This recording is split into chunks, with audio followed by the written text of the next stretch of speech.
The day my husband, Ethan Hart, posted wedding photos in a bridal gown with the college girl he was sponsoring on his social media, I didn't fly into hysterics like I usually did. Instead, I gave them a like. I even left a comment. Such a perfect match. Let's all wish the newlyweds a lifetime of happiness. People in our circle said I was the most pathetic wife alive, letting the mistress walk all over me without resistance. A week later, he came home and explained it was just an act. Her grandfather is sick. Before he dies, he wants to see her get married. I nodded calmly. I didn't take it seriously. I believe you. In my previous life, I had stormed into their wedding ceremony that very day and caused a scene, ruining their wedding. To punish me, Ethan went after my parents' company. He drove them into bankruptcy and forced them to jump to their deaths, and I was sent to a mental hospital by that woman, tortured until I truly went insane. So in this life, reborn with everything laid bare, I no longer crave his love. All I want is his money. Every time he cheats, I transfer a portion of the assets under his name. 3 chances remain after that. He will have nothing left. Chapter 1. I believe you. I looked at Ethan Hart, my tone steady and calm. He studied my face carefully. When he saw no sign of anger, the deep crease between his brows finally eased. Smiling, he pulled me into his arms. Celia, I'm glad you understand. Sophie is just playful by nature.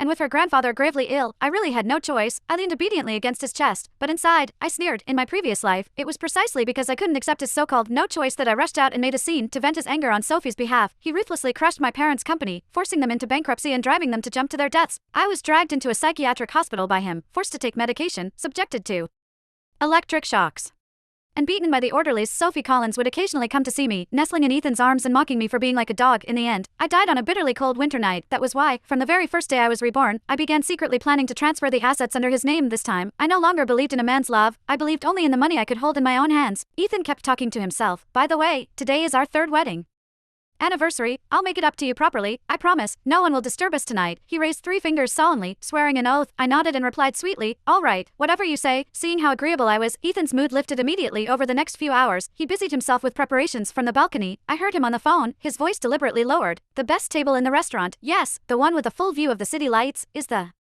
fireworks display ready?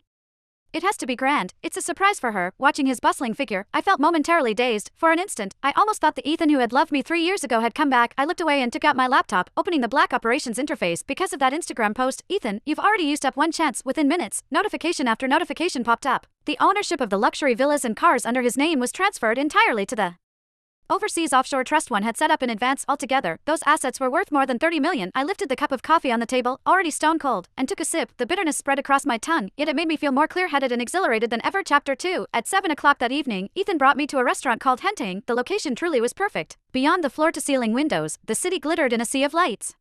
Ethan pulled out a chair for me like a gentleman and said with a smile, Celia, have something to eat first. There's a big surprise waiting for you later. I cut a small piece of steak and had just put it in my mouth when his phone rang. It was his exclusive ringtone. His expression shifted slightly, and he answered at once. On the other end came Sophie's tearful voice. Ethan, Grandpa suddenly got